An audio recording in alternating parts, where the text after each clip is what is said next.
European commission president Ursula von ഇന്ത്യയിൽ വന്നതിന് ശേഷം വലിയ മാറ്റങ്ങളാണ് ആഗോളതലത്തിൽ ഇന്ത്യയെക്കുറിച്ചുള്ള കാഴ്ചപ്പാടിൽ ഉണ്ടായിരിക്കുന്നത്. കഴിഞ്ഞ ദിവസം ഇന്ത്യയെക്കുറിച്ച് അവർ പറഞ്ഞ കാര്യങ്ങളെക്കുറിച്ച് നമ്മളൊരു വീഡിയോ ചെയ്തതാണ്. ഇന്ന് അതുപോലെ തന്നെ മറ്റൊരു വലിയ വിഷയം അന്താരാഷ്ട്ര സമൂഹം ചർച്ച ചെയ്യുന്നുണ്ട്. അതിലേക്കാണ് നമ്മുടെ ശ്രദ്ധ. മറ്റൊന്നുമല്ല, The relationship between Europe and India goes back thousands of years.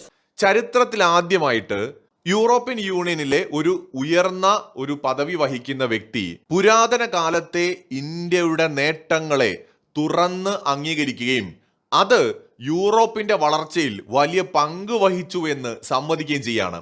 We have long been connected and inspired through trade, science and culture. ഞാൻ ഈ ഒരു വീഡിയോ ചെയ്യുമ്പോൾ ഒരു ഇന്ത്യക്കാരൻ എന്നുള്ള നിലയിൽ എത്ര സന്തോഷം അനുഭവിക്കുന്നു എന്നുള്ളത് പറഞ്ഞറിയിക്കാൻ പറ്റില്ല. എന്താണ് ആദ്യം നമ്മുടെ യൂറോപ്യൻ കമ്മീഷൻ പ്രസിഡന്റ് പറഞ്ഞത് എന്ന് നമുക്ക് നോക്കാം. എല്ലാവരും കണ്ടു കാണണം എന്നില്ല, ഒരുപാട് പേര് അറിഞ്ഞു കാണുമെന്ന് എനിക്കറിയാം. അറിയാത്തവരിലേക്ക് കൂടി അത് എത്തണം എന്നുള്ളത് തന്നെയാണ്. അതായത് നമ്മുടെ യൂറോപ്യൻ കമ്മീഷൻ പ്രസിഡന്റ് പറഞ്ഞത്, From the earliest discoveries by Indian astronomers to the mathematicians who helped shape the European Enlightenment. ഇന്ത്യയിലെ ഗണിത ശാസ്ത്രജ്ഞരും പണ്ഡിതന്മാരും യൂറോപ്പിനെ രൂപപ്പെടുത്തുന്നതിൽ, യൂറോപ്പിൽ അറിവ് രൂപപ്പെടുത്തുന്നതിൽ വലിയൊരു പങ്ക് വഹിച്ചിട്ടുണ്ട്. അതിന്റെ അടിസ്ഥാനം എന്ന് പറയുന്നത്, അതിന്റെ ബേസ് എന്ന് പറയുന്നത്, അതിന്റെ ഫൗണ്ടേഷണൽ റോൾ വഹിച്ചത് ഇന്ത്യൻ മാത്തമെറ്റീഷ്യൻസും ഇന്ത്യൻ പണ്ഡിതന്മാരുമാണ് എന്ന് തുറന്ന് സമ്മതിച്ചിരിക്കുകയാണ്. നമ്മൾ മുൻകാലങ്ങളിൽ പല വീഡിയോകളിൽ സംസാരിച്ചൊരു കാര്യമാണ്, പുരാതന കാലഘട്ടത്തിൽ ഇന്ത്യ എന്ന് പറയുന്നത് അറിവിന്റെ ഒരു കേന്ദ്രമായിരുന്നു. അതായത് ആ കാലത്ത് ഇന്ത്യയിൽ വന്ന് ചൈനയിൽ നിന്നും ജപ്പാനിൽ നിന്നും മിഡിൽ ഈസ്റ്റിൽ നിന്നും അടക്കം ഒരുപാട് പേര് ഇന്ത്യയിൽ വന്ന് അറിവ് നേടിപ്പോകുമായിരുന്നു. അന്നെന്ന് പറയുമ്പോൾ ഇതുപോലത്തെ ഉള്ള ഒരു എഡ്യൂക്കേഷൻ സിസ്റ്റം അല്ല. അന്ന് വർഷങ്ങളോളം ഇന്ത്യയിൽ താമസിച്ച് ഇവിടത്തെ വിദ്യാലയങ്ങളിൽ, അല്ലെങ്കിൽ അന്നത്തെ നളന്ദ പോലെ അല്ലെങ്കിൽ തക്ഷശില പോലെയുള്ള യൂണിവേഴ്സിറ്റികളിലൊക്കെ പഠിച്ച്, അവിടെ താമസിച്ച് പഠിച്ച് ഇന്ത്യയിൽ കുറെ കാലം ജീവിച്ച് ഇവിടെ നിന്ന് മടങ്ങി പോകുന്ന ഒരു സമ്പ്രദായം ഉണ്ടായിരുന്നു. അപ്പൊ ഈ അറബികളടക്കം ഇന്ത്യയിലേക്ക് വന്നിട്ടുണ്ട്.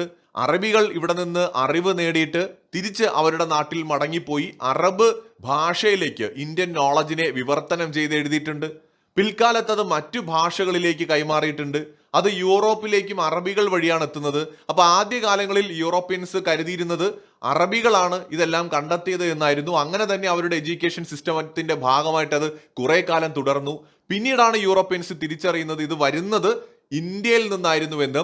പക്ഷെ അപ്പോഴേക്കും യൂറോപ്പ് ഓൾറെഡി അത്യാവശ്യം ആ കാലത്ത് ഒരു 15-16 നൂറ്റാണ്ടൊക്കെ ആയപ്പോൾ അതിന്റെ ആ ഒരു വളർച്ചയുടെ ഏറ്റവും നല്ല കാലഘട്ടത്തിലേക്ക് എത്തുന്നു. പിന്നീട് യൂറോപ്യൻ രാജ്യങ്ങൾ ലോകം മൊത്തം വെട്ടിപ്പിടിക്കാൻ തുടങ്ങുകയാണ്. സോ ആ സമയത്ത് പിന്നെ അവരാണ് ലോകത്തിലെ ഏറ്റവും ഉയർന്ന ഒരു സിവിലൈസേഷൻ എന്ന നിലയ്ക്കാണ് അവർ ലോകത്തെ നോക്കിക്കണ്ടത്. യൂറോപ്യൻസ് അതുകൊണ്ട് തന്നെ എവിടെയും ഇന്ത്യയുടെ കോൺട്രിബ്യൂഷൻ അംഗീകരിക്കാൻ തയ്യാറായിട്ടില്ല. ഇന്ത്യ അടക്കം അവരുടെ കോളനിയാക്കി മാറ്റുന്നതാണ് പിന്നീട് നമ്മൾ കാണുന്നത്. അതുകൊണ്ട് തന്നെ പുരാതന കാലത്ത് ഇന്ത്യ മഹത്തരമായിരുന്നുവെന്നും ഇന്ത്യയിൽ നിന്നാണ് അറിവുകൾ ഈ പറയുന്ന യൂറോപ്പിലേക്ക് വരെ എത്തിയതും അതായിരുന്നു യൂറോപ്പിന്റെ വളർച്ചയിൽ ഫൗണ്ടേഷൻ എന്നൊന്നും അംഗീകരിക്കാൻ പിന്നീട് യൂറോപ്യൻസ് തയ്യാറായില്ല. കാരണം ഓൾറെഡി ഇത് നടന്നത് നൂറ്റാണ്ടുകൾക്ക് മുമ്പാണ്. യൂറോപ്യൻസ് ഓൾറെഡി വളരെ ഉയർന്ന സിവിലൈസേഷനായി, അവരതിനെ മാക്സിമം യൂട്ടിലൈസ് ചെയ്തു. ഇപ്പൊ ഇന്ത്യയുടെ കാര്യം പറയുകയാണെങ്കിൽ ഇന്ത്യൻ സബ് കോണ്ടിനെന്റ് എടുത്താൽ യുദ്ധങ്ങളായിരുന്നു തുടർച്ചയായിട്ട്. ഈ വിദേശ അധിനിവേശം തുടർച്ചയായിട്ട് നടന്നുകൊണ്ടിരുന്നു. മാത്രമല്ല ഇന്ത്യൻ സമൂഹം അതിന്റെ ആ ഒരു പീക്ക് ലെവലിലേക്ക് എത്തി. അതിനുശേഷം അത് വീണ്ടും തകരാൻ തുടങ്ങി. ആ തകർച്ചയുടെ അവസാന ഘട്ടങ്ങളിലാണ് നമ്മുടെ രാജ്യം അല്ലെങ്കിൽ ഇന്ത്യൻ സബ് കോണ്ടിനെന്റ് ബ്രിട്ടീഷ് അധീനതയിലാവുന്നത്. പിന്നീടുള്ള ഉയർത്തെഴുന്നേൽപ്പാണ് 1947 ശേഷം സംഭവിക്കുന്നതും ഇന്ന് നമ്മുടെ രാജ്യം വീണ്ടും ഉയർച്ചയിലേക്ക് നടന്നുകൊണ്ടിരിക്കുന്നത്. അപ്പോൾ എല്ലാ ഈ സാമ്രാജ്യങ്ങളും എല്ലാ സിവിലൈസേഷൻസും തകരുക എന്നത് ഒരു സ്വാഭാവികമായ പ്രക്രിയയാണ്. അപൂർവം സിവിലൈസേഷൻസ് ആണ് തിരികെ വന്നിട്ടുള്ളത്. അതിൽ നമുക്ക് നിലവിൽ പറയാൻ പറ്റുന്ന രണ്ട് രാജ്യങ്ങൾ എന്ന് പറയുന്നത് ഇന്ത്യയും ശരിക്കും ചൈനയും മാത്രമാണ്. ബാക്കിയുള്ള ഏത് സിവിലൈസേഷൻ നമ്മുടെ മുമ്പിൽ എടുത്ത് നോക്കിയാലും, അതിപ്പോ നമ്മുടെ ഈജിപ്ഷ്യൻ ആണെങ്കിലും സുമേറിയൻ ആണെങ്കിലും മെസപ്പൊട്ടോമിയൻ ആണെങ്കിലും ഇതൊക്കെ തകർന്നു പോയി തിരിച്ചു വന്നിട്ടില്ല. ഈജിപ്റ്റ് എന്ന് പറയുന്നത് വളരെ പവർഫുൾ ആയിട്ടുള്ള ഒരു സിവിലൈസേഷൻ ആയിരുന്നു. ബട്ട് അത് തകർന്നു തന്നെയാണ്. ഇതുവരെയും അത് തിരിച്ചു വരവിന്റെ യാതൊരു സൂചനയും കാണിച്ചിട്ടില്ല. മറിച്ച് ഇന്ത്യൻ സിവിലൈസേഷനും ചൈനീസ് ഓൾറെഡി അവർ ഒരുപാട് മുന്നിലേക്ക് എത്തിക്കഴിഞ്ഞു, ചൈനക്കാര്. സോ അത് ഒരു തിരിച്ചുവരവിന്റെ പാതയിലാണ്. പക്ഷേ ഇതൊന്നും യൂറോപ്യൻസ് പൊതുവെ അക്സെപ്റ്റ് ചെയ്യുമായിരുന്നില്ല. അതിന്റെ കാരണം യൂറോപ്യൻസ് പറഞ്ഞുകൊണ്ടേയിരുന്നത് ഇന്ത്യ വളരെ അപരിഷ്കൃതമായിട്ടുള്ള ഒരു സമൂഹമാണെന്നും യൂറോപ്യൻസ് ആണ് ഇന്ത്യയെ വന്ന് വളരെ പുരോഗമനപരമായ മനുഷ്യരാക്കി മാറ്റിയത് എന്നുമൊക്കെയാണ്. പച്ചക്കള്ളമാണെങ്കിലും കുറെ ഇന്ത്യക്കാരെങ്കിലും അതൊക്കെ വിശ്വസിച്ചിട്ടുണ്ട്. കാരണം ഇന്ത്യയിൽ സമൃദ്ധമായ പലതും ഉണ്ട് എന്ന് തിരിച്ചറിഞ്ഞുകൊണ്ട് ഇന്ത്യയെ അന്വേഷിച്ച് നടക്കുന്നതിനിടയിലാണ് ഇവർ അമേരിക്കയിൽ എത്തുന്നത്. ഇവർ പല രാജ്യങ്ങളും പല ഐലൻഡുകളും കണ്ടുപിടിക്കുന്നത് ഇന്ത്യയെ തേടി നടന്നിട്ടാണ്.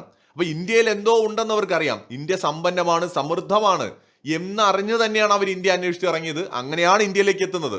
പക്ഷെ ഇന്ത്യക്കാരെ അടിമകളാക്കി നിർത്തി ഭരിക്കാൻ വേണ്ടിയിട്ട് യൂറോപ്യൻസ് നമ്മളോട് പറഞ്ഞുകൊണ്ടേയിരുന്നത് നമ്മൾ വളരെ മോശം അവസ്ഥയിലായിരുന്നു, ഇവരാണ് വന്നിട്ട് നമ്മളെ നന്നാക്കിയത് എന്നാണ്.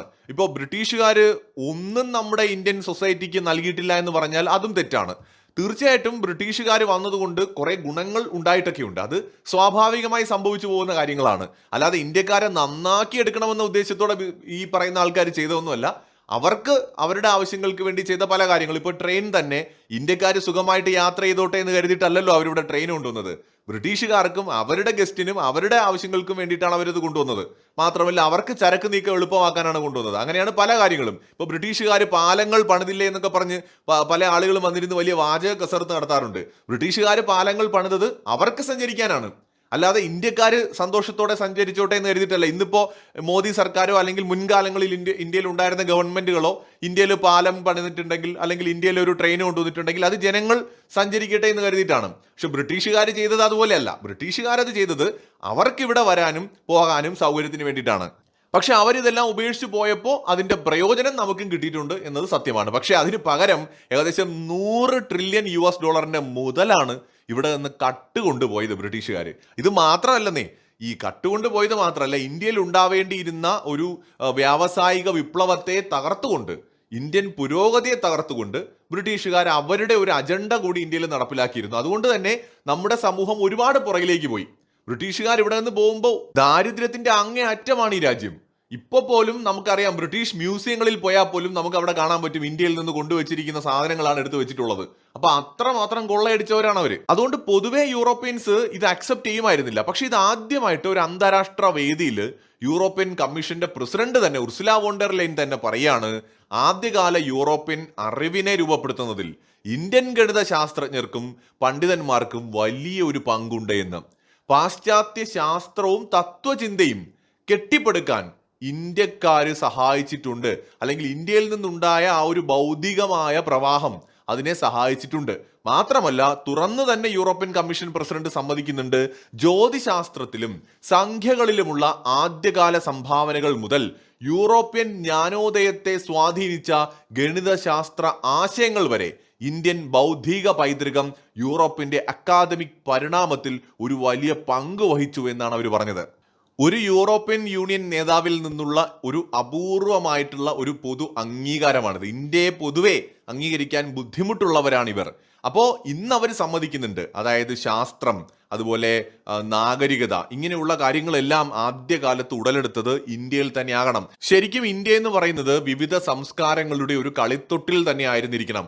ഇന്ത്യക്കാര് ഒന്നുമല്ലെന്ന് കാണിക്കാൻ വേണ്ടി, അല്ലെങ്കിൽ നമ്മൾ ബ്രിട്ടീഷുകാരെക്കാൾ താഴെയാണെന്ന് കാണിക്കാൻ വേണ്ടിയിട്ട് ആര്യൻ അധിനിവേശ തിയറി അടക്കം എന്തുമാത്രം കളികളാണ് ഇവർ കളിച്ചത്. അപ്പോൾ എന്തായാലും ഇന്നിപ്പോ പതിയെ ആണെങ്കിലും ഇന്ത്യ അംഗീകരിച്ച് തുടങ്ങിയിട്ടുണ്ട്. പണ്ട് കാലത്ത് നമുക്കുണ്ടായിരുന്ന പ്രതാപമൊന്നും എന്തായാലും ഇപ്പോഴില്ല. ഇതും നമ്മൾ മനസ്സിലാക്കേണ്ടതുണ്ട്. ഇന്നിപ്പോ ടെക്നോളജി രംഗത്തൊക്കെ നമ്മളെക്കാൾ മുന്നിലാണ് യൂറോപ്യൻസ് ആണെങ്കിലും അമേരിക്ക ആണെങ്കിലും അതുപോലെ തന്നെ ചൈന ആണെങ്കിലും. പക്ഷെ ഇന്ത്യ ഒരു തിരിച്ചുവരവിന്റെ പാതയിലാണ്. ഇപ്പൊ അതിന്റെ ഒരു ഉദാഹരണം, യൂറോപ്യൻ രാജ്യങ്ങൾക്ക് ഇതുവരെ ഒരു ഹൈപ്പർസോണിക് മിസൈൽ ഡെവലപ്പ് ചെയ്യാൻ കഴിഞ്ഞിട്ടില്ല. പക്ഷെ ഇന്ത്യക്ക് അത് കഴിഞ്ഞിട്ടുണ്ട്. പല യൂറോപ്യൻ രാജ്യങ്ങൾക്കും ഇപ്പോഴും സ്വപ്നം പോലും കാണാൻ കഴിയില്ല ചന്ദ്രനിലേക്ക് ഒരു ദൗത്യം ചെയ്യുക, അല്ലെങ്കിൽ ചൊവ്വയിലേക്ക് ഒരു പേടകത്തെ അയക്കുക എന്ന് പറയുന്നത്. ഇന്ത്യ ചെയ്തിട്ടുണ്ട്. സോ യൂറോപ്യൻസിന് കഴിയാത്ത ഒരുപാട് കാര്യങ്ങൾ നമ്മൾ ചെയ്തിട്ടുണ്ട്. അതുപോലെ ഇന്നത്തെ മേജർ പവേഴ്സ് എന്ന് പറയുന്ന US-ഉം ചൈനയും ചെയ്യുന്ന കാര്യങ്ങളും പലപ്പോഴെങ്കിലും അവർക്കും കഴിയാത്ത കാര്യങ്ങളും നമ്മൾ ചെയ്തിട്ടുണ്ട്. ഇത് സൂചിപ്പിക്കുന്നത് ഇന്ത്യൻ സിവിലൈസേഷൻ ഒരു ശക്തമായ ഒരു തിരിച്ചുവരവിന്റെ പാതയിലാണ് എന്നുള്ളത് തന്നെയാണ്. ഇവിടെ ഒരു കാര്യം കൂടി നമുക്ക് വിസ്മരിക്കാൻ കഴിയില്ല. മനുഷ്യൻ ഇന്ന് കൈവരിച്ചിരിക്കുന്ന നേട്ടങ്ങൾ ഏതെങ്കിലും ഒരു സമൂഹത്തിന്റെ കോൺട്രിബ്യൂഷൻ അല്ല. ഇന്നിപ്പോ ആർട്ടിഫിഷ്യൽ ഇന്റലിജൻസ് ടെക്നോളജി വരെ നമ്മൾ എത്തി നിൽക്കുകയാണ്. ഈ ആർട്ടിഫിഷ്യൽ ഇന്റലിജൻസ് ടെക്നോളജി ഡെവലപ്പ് ചെയ്തതിൽ വലിയൊരു പങ്ക് യൂറോപ്യൻസിനുണ്ട്, അല്ലെങ്കിൽ അമേരിക്ക എന്ന് പറയുന്ന രാജ്യത്തിനുണ്ട്. പക്ഷെ എന്നിരുന്നാലും അത് മുഴുവൻ അതിന്റെ ക്രെഡിറ്റും അമേരിക്കയ്ക്കല്ല. മനുഷ്യന്റെ ചരിത്രം എടുത്തു നോക്കിക്കഴിഞ്ഞാൽ അത് ഇതുവരെയുള്ള എല്ലാ സിവിലൈസേഷനുകളിൽ നിന്നും കിട്ടിയിട്ടുള്ള നോളജിന്റെ ഒരു ഇന്നത്തെ ലേറ്റസ്റ്റ് അപ്ഡേറ്റഡ് വേർഷനാണ്. ഇപ്പോ ഗണിതത്തിന്റെ കാര്യം എടുത്താൽ തന്നെ 0 എന്ന് പറയുന്നത് വളരെ പ്രധാനമാണ്. അല്ലെങ്കിൽ ഗണിതശാസ്ത്രത്തിൽ ഇന്ത്യയുടെ കോൺട്രിബ്യൂഷൻ ആർക്കും നിഷേധിക്കാൻ കഴിയില്ല. യൂറോപ്യൻസ് അടക്കം ലോകത്തെ ഒട്ടുമിക്ക മനുഷ്യരും ഭൂമി പരന്നതാണെന്ന് വിശ്വസിച്ചിരുന്ന കാലത്തിനും നൂറ്റാണ്ടുകൾക്ക് മുമ്പേ ഭൂമി ഉരുണ്ടതാണെന്ന് തിരിച്ചറിഞ്ഞവരാണ് ഇന്ത്യക്കാര്. അപ്പോൾ ഒരു കാലത്ത് ഇന്ത്യൻ ഗണിതശാസ്ത്രജ്ഞരും സയന്റിസ്റ്റുകളും മനുഷ്യ സമൂഹത്തിൽ അല്ലെങ്കിൽ മനുഷ്യരുടെ പുരോഗതിയിൽ വലിയൊരു പങ്ക് വഹിക്കുകയുണ്ടായി. ഇന്ത്യൻ സിവിലൈസേഷൻ ഡിക്ലൈൻ ആയ സമയത്ത് മറ്റ് സിവിലൈസേഷൻസ് ഉയർന്നു വന്നു. അതിൽ ഏറ്റവും അഡ്വാൻസ്ഡ് ആയിട്ട് മാറിയതായിരുന്നു യൂറോപ്യൻസ്. യൂറോപ്യൻസിന്റെ കാലം കഴിഞ്ഞു എന്ന് ഇനി നമ്മളോട് ആരെങ്കിലും പറയണോ? കഴിഞ്ഞു. ഇപ്പൊ US-ഉം ചൈനയും ഒക്കെയാണ് മുന്നിട്ട് നിൽക്കുന്നത്. തൊട്ടു പുറകിലേക്ക് ഇന്ത്യക്കാരും എത്തിക്കൊണ്ടിരിക്കുന്നു. ഏതാനും പതിറ്റാണ്ടുകൾ കഴിയുമ്പോൾ വളരെ പ്രധാനപ്പെട്ട ശക്തിയായിട്ട് ടെക്നോളജി രംഗത്ത് ഇന്ത്യ മാറും. പ്രത്യേകിച്ച് ആർട്ടിഫിഷ്യൽ ഇന്റലിജൻസ് ടെക്നോളജിയിൽ ചിലപ്പോൾ ഒരു മേജർ പവറായിട്ട് ഇന്ത്യ വളരാനുള്ള സാധ്യതയുണ്ട്. അപ്പൊ എന്തായാലും പതിയെ ആണെങ്കിലും ഇന്ത്യയെ യൂറോപ്യൻസ് അംഗീകരിച്ച് തുടങ്ങുകയാണ്. ഇതൊരു തുടക്കമാകട്ടെ. മറ്റൊരു വീഡിയോയുമായി വീണ്ടും വരാം.